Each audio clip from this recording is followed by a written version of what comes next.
Saya yakin bahwa seorang ahli strategi dari Israel atau Amerika yang tahu ini nggak akan beres nih. Tapi tetap ada harapan sedikit. Mudah-mudahan dihancurin. Habis itu dia mau diskusi lagi, mau diibaratkan kalau udah gitu. Motong kepala naga nih udah beres semuanya. Ternyata enggak. Ternyata enggak. Ternyata hidup masih jalan, pemerintah masih jalan, malah ngelawan. Nah, sekarang kita lihat posisinya. Ya, tapi untuk itu Iran kan membentuk suatu pola pertahanan terhadap serangan budaya. Karena pada akhirnya diplomasi, informasi, militer, ekonomi itu ditambah dengan satu. Apa itu? Budaya, culture. Ada pun, jadi memang disiapkan, sudah lama disiapkan untuk demo itu mateng, demo pemerintah dirubah jadi dengan ada provokator, sampai banyak orang yang matinya pun ditembaki sama provokator. Bahkan mereka menembaki, bayangin demo pakai senjata, menembaki pasukan sehingga tentara pemerintah ada polisi mati 200 dan itu ada tentara balas juga, tapi sebagian besar mati dibunuh sama provokator di dalamnya. Pak Agung Syarki, wah ini yang lagi viral ini bro. Welcome Pak ya. Akhirnya datang juga. Kita suka baca tulisan beliau ya. Sampai anak gua kelas 1 SMP, wow, di-share lagi ke grup-grupnya dia. Keren. Dahsyat. Pak, ini udah hari ke-8 loh ini Pak. Perang Iran sama AS sama Israel nih. Analisa terakhir gimana nih Pak? Ini tanggal berapa nih? Tanggal 8 ya? 8. 8. Nah, gimana Pak? Analisa terakhir adalah melihat apa fakta-fakta yang dilihat ya, melihat dari medsos. Karena dari berita dari media konvensional hampir nggak ada berita apapun kecuali propaganda ataupun dikirim oleh media barat berisi adalah apa yang untuk memberi kesan bahwa ini baik-baik saja operasinya ini lancar, ada masalah tinggal nunggu Iran menyerah. Namun dari hal yang lain kita bisa mendapat informasi yang lebih akurat, yang lebih luas. Itu ceritanya nggak seperti itu. Gimana? Nah itu kita pengen denger ya. Jadi kita harus mengukur situasi itu dengan parameter yang jelas. Kebetulan saya sekolah di Amerika, saya diberi pelajaran bagaimana untuk mengukur bila ada dua buah kekuatan berhadapan, maka kita mengukur seberapa unggul mereka, itu ada parameternya. Jadi setiap negara itu memiliki grand strategi.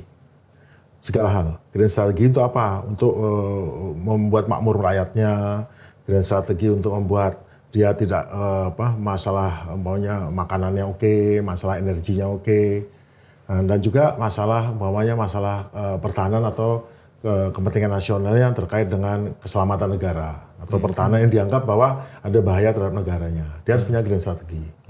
Nah, untuk melaksanakan grand strategi itu dia akan bertemu dengan negara lain atau non-state actor atau aktor negara lain atau non-negara ya.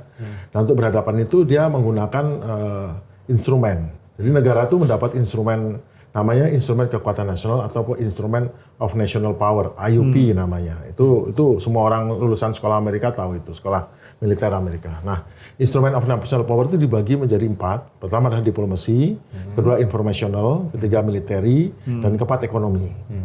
Keempatnya digunakan secara simultan untuk menekan negara lain atau non-state actor lain. Untuk apa? Untuk dia tunduk atau dia senang atau dia terpaksa, tapi intinya adalah kepentingan kita terakomodasi oleh dia. Ya kadang-kadang kita berikan dia juga kemenangan sedikit, kita menangnya banyak. Itu maunya negara gitu ya. Dan negara yang kecil pun juga menggunakan itu ke kita untuk tawar-menawar bargaining. Jadi 4 diplomasi informal itu dia kayak seperti bargaining gini.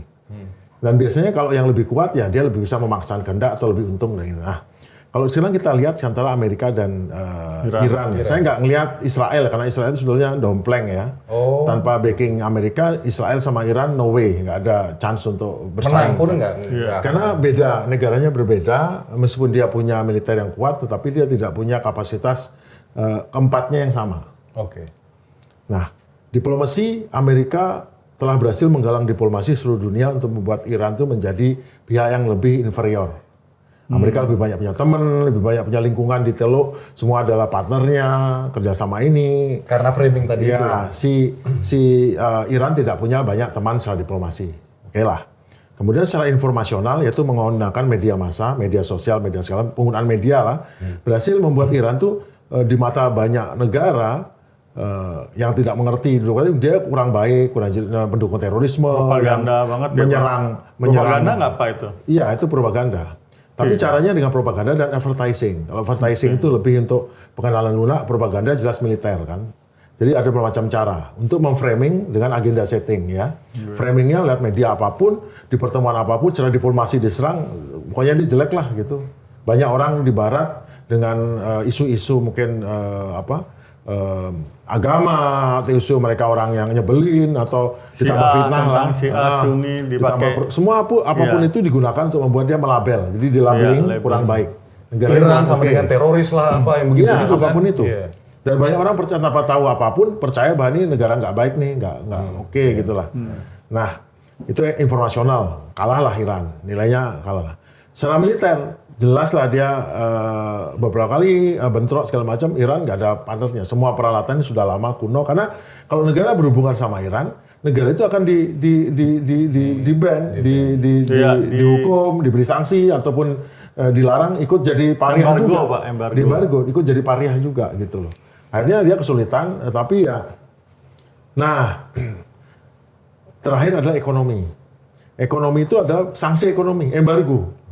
Sanksi ekonomi itu membuat Iran itu tidak bebas untuk menjual barangnya, tidak bebas berhubungan negara lain, sehingga dia akan kesulitan untuk mendapatkan sumber daya tambahan untuk meningkatkan ekonominya. Perdagangan berarti secara gelap ya sekarang. Iya, semua jadi perdagangan yang tidak mengikuti kaidah internasional, dan itu membuat negara sebesar itu menjadi negara yang tidak maksimal.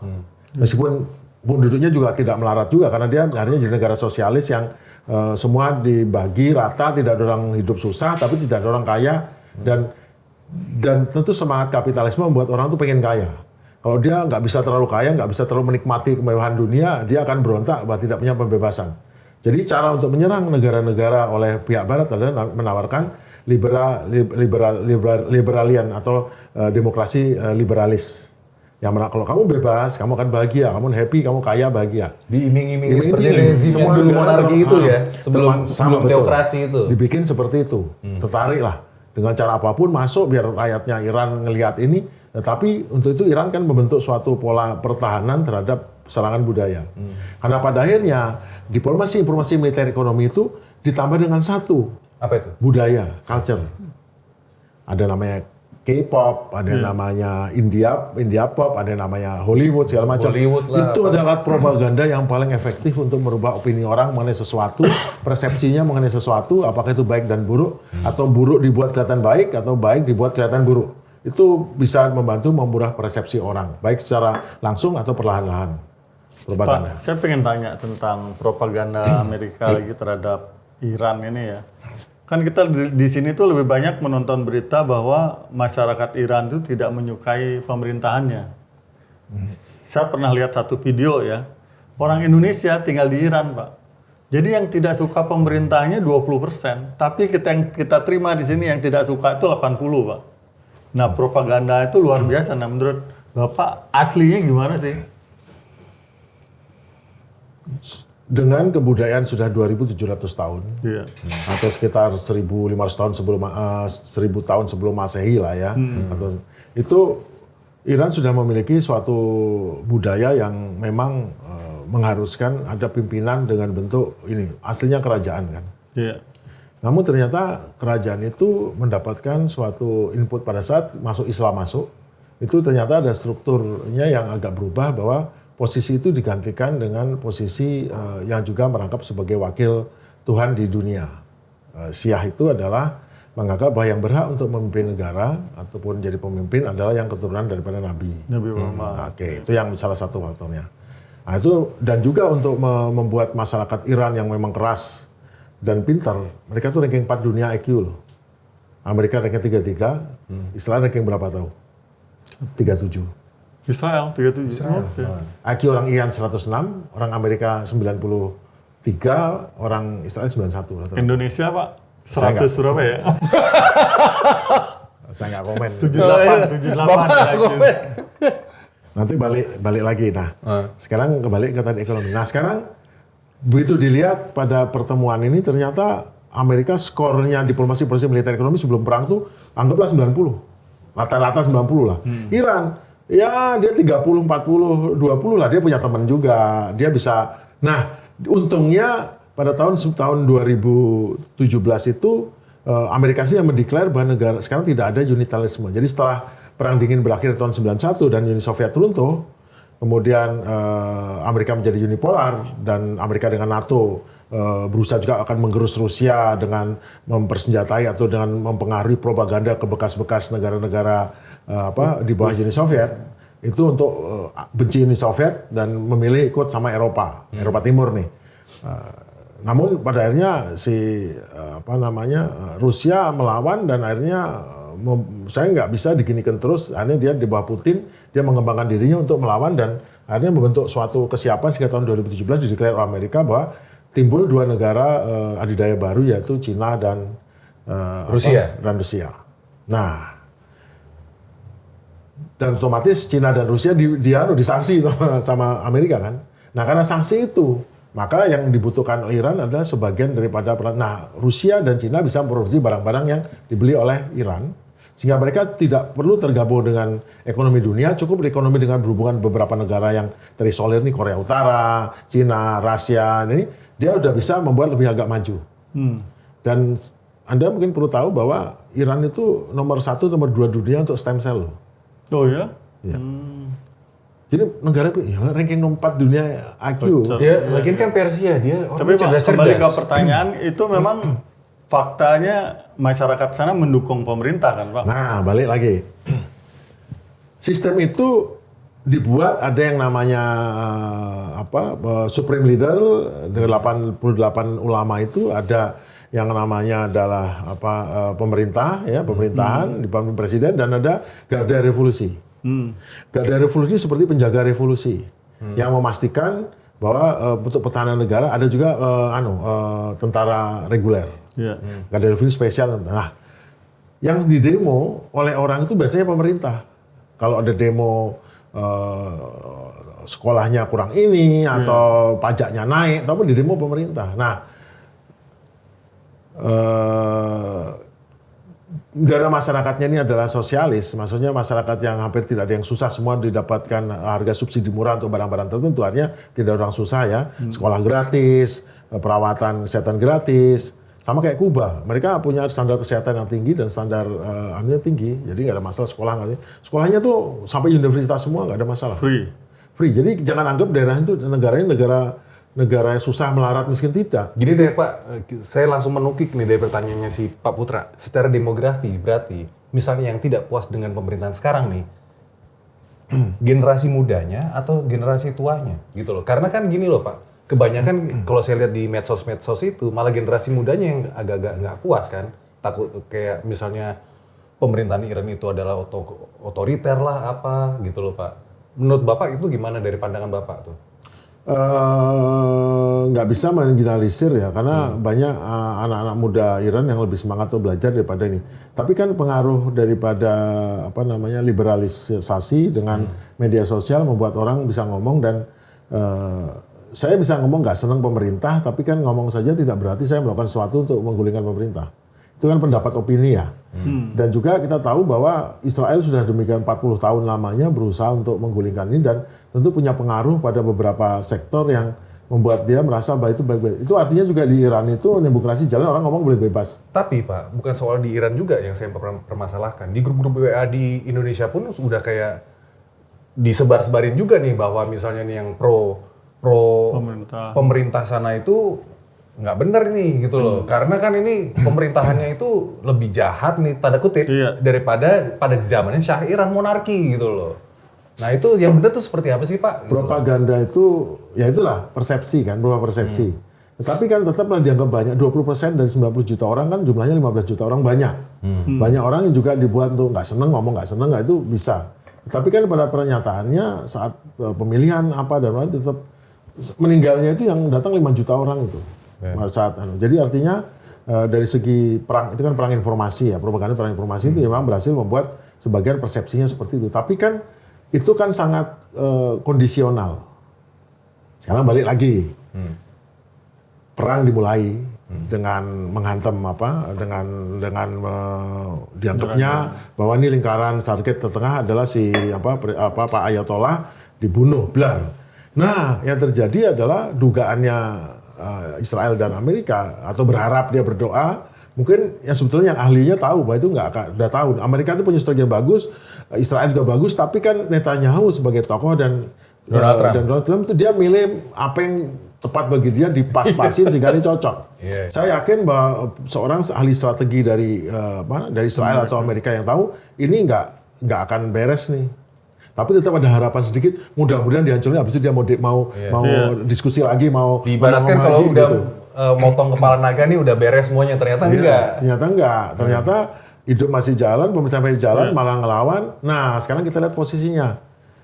Secara diplomasi, Amerika malah turun. Kenapa? Negara NATO menolak terlibat, Prancis yang tadinya ngirim balik kanan, Inggris boleh dipakai, tapi untuk urusan pertahanan bukan untuk urusan nyerang. Kemudian Spanyol nggak boleh lewat sama sekali. Dia diancam untuk dia nggak peduli.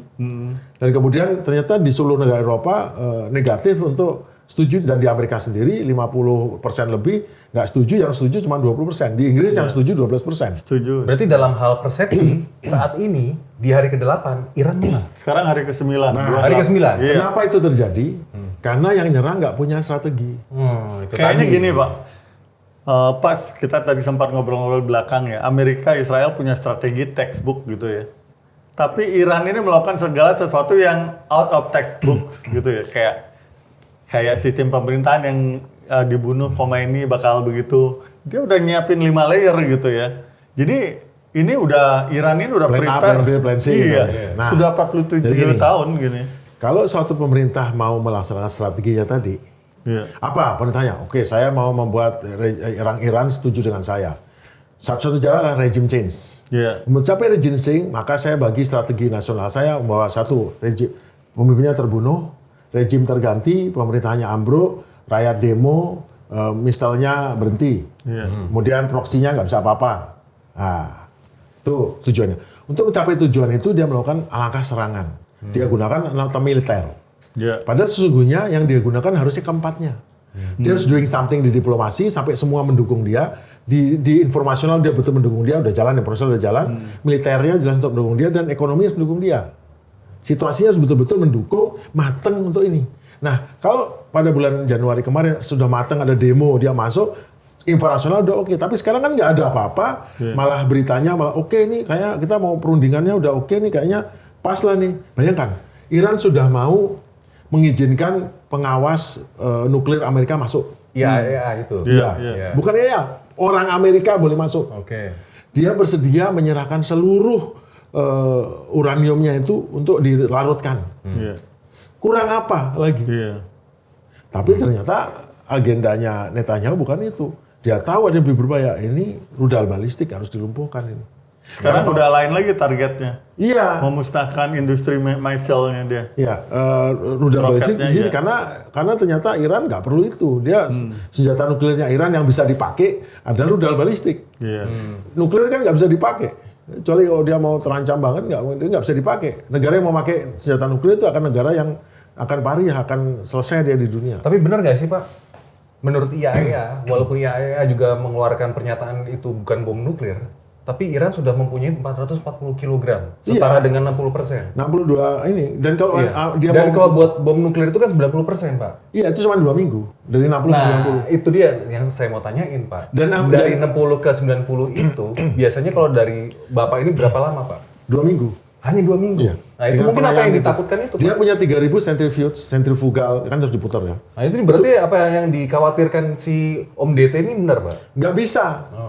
Kenapa? Karena fatwanya Ali Khamenei haram untuk bikin senjata nuklir.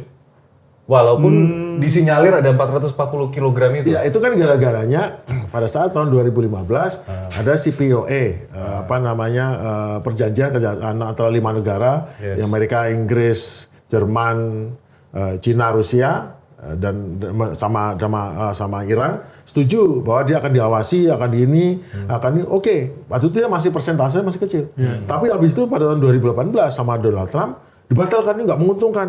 Malah dibatalkan, padahal itu Iran sudah mau diperiksa dan pokoknya tapi lepas sanksi gitu aja. Perjanjiannya Obama itu ya dipangkas gitu aja. Ini Bapak lebih lihat ini sebagai ini aja ya, strategi untuk ngancurin Iran aja, untuk tujuan ekonomi dari habis itu dia Om DT nih. Nanti saya ceritain. Habis itu dia diputar itu, jadi terakhir sampai 62%. Karena itu ya udah tak putar aja gimana? Karena itu alat bargainnya kan, alat tawarnya kan. Dikumpulin diam-diam sampai 62 Dia nggak bikin senjata nuklir, tapi Iya, punya iya. uranium banyak, itu kan alat bargain. Ya boleh-boleh aja, orang punya alat Iya, bargain iya. kan nggak ada masalah. Nah, sekarang balik lagi ke CPOE, tapi CPOE lebih menguntungkan. Dia menyerahkan untuk dilarutkan, kemudian dibuang lah istilahnya, dan kemudian rela juga untuk diperiksa sama orang Amerika setiap saat. Udah kurang apa? Yang penting sanksi dilepas lah gitu. Gitu sesimpel itu. Tapi yang sekarang yang menakutkan itu bukan soal nuklir Iran jadi nuklir. Yang menakutkan adalah Iran punya senjata yang membuat dia tidak bisa ditekan sama negara lain, yaitu namanya rudal balistik dan drone. Drone yang padahal yang murah itu ya Pak ya. Sekarang perang pecah, das terjadi, hancur semua Iran. Jadi tadi untuk rancangan strategi dia punya namanya tactical planning. Tactical planning itu pesawat F-35 menyerang ini, menghancurkan radar-radar. Dari sini Tomahawk dari kapal menyerang pertahanan ini, ya, menyerang semua target yang disangka adalah target. Dan akhirnya, tapi pada prakteknya tidak ada yang terguling, rejim tidak change, orang biasa-biasa aja, tidak ada yang ngungsi, tidak ada demo, tidak apa. Kenapa? Karena justru berkebalikan, dibunuhnya Ali Khamenei membuat negara menjadi bersatu.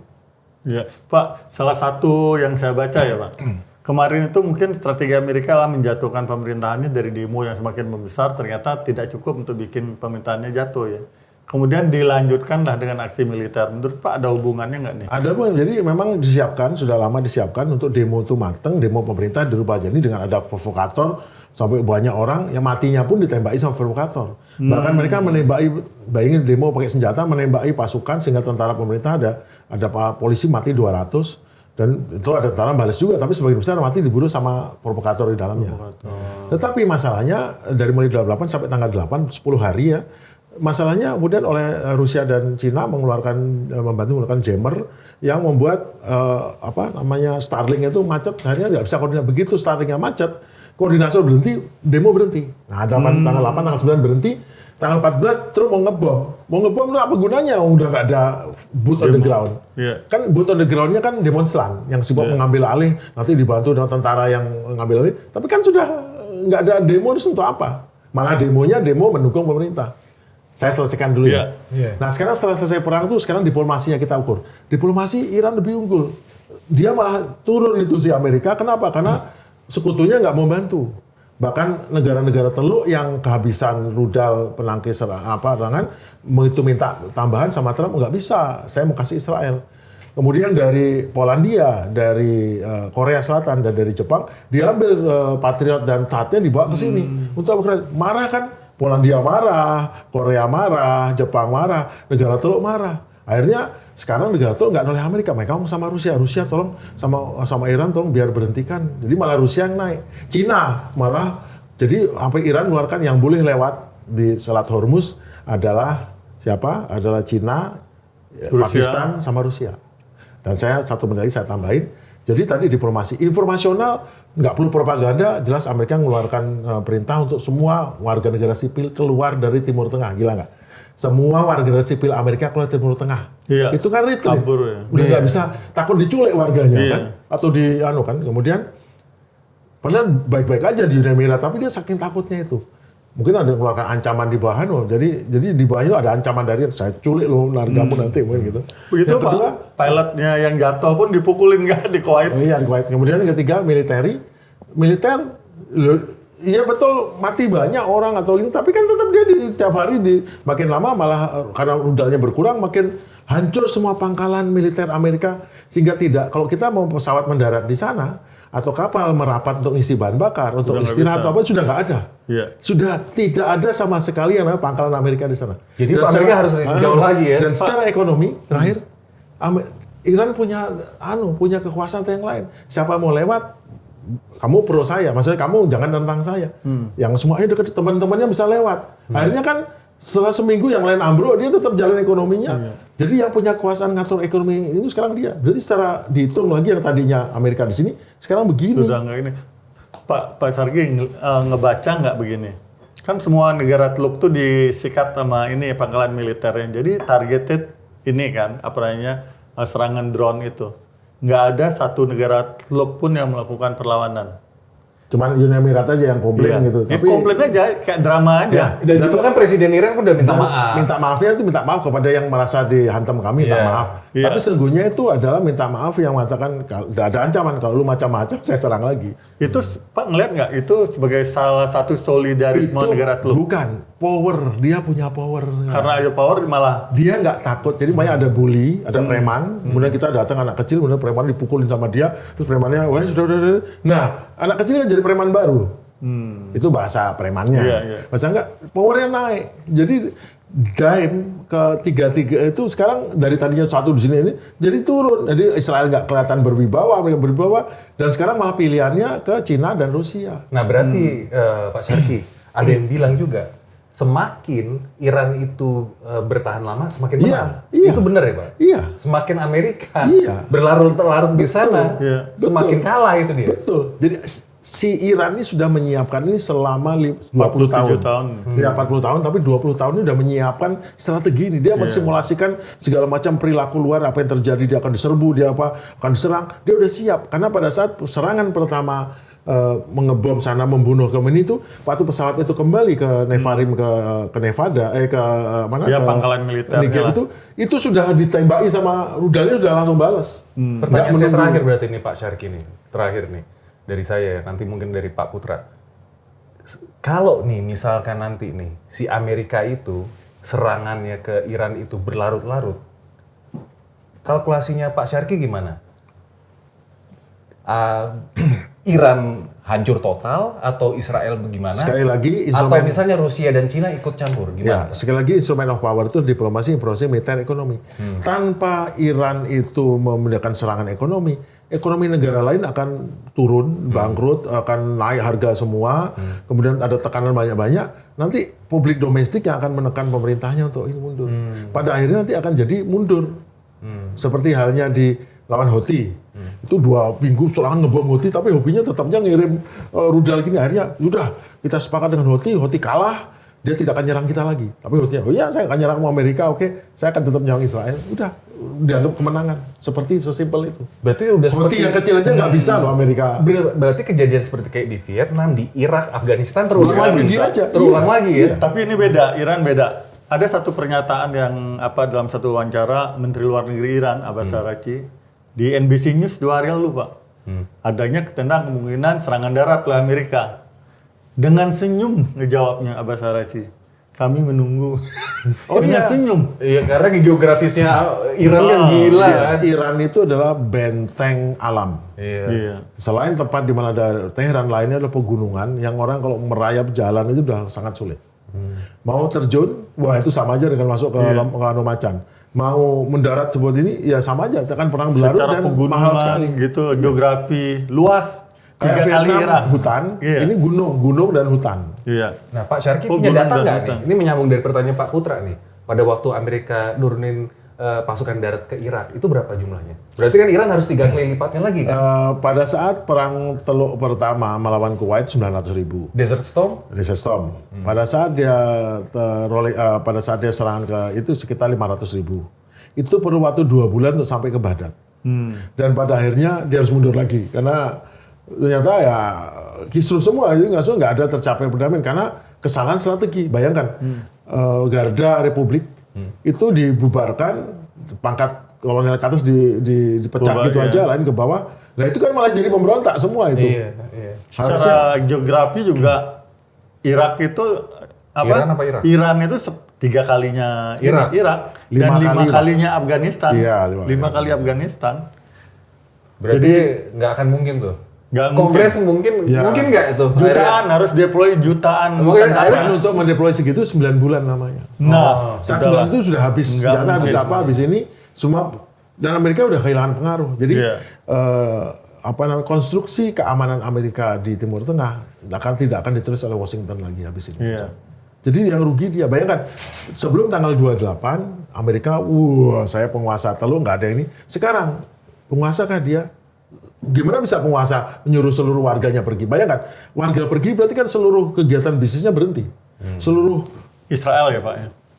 bukan. Dia minta di Amerika itu mengeluarkan surat kepada seluruh warga negaranya keluar dari Timur Tengah. Iya. Oke.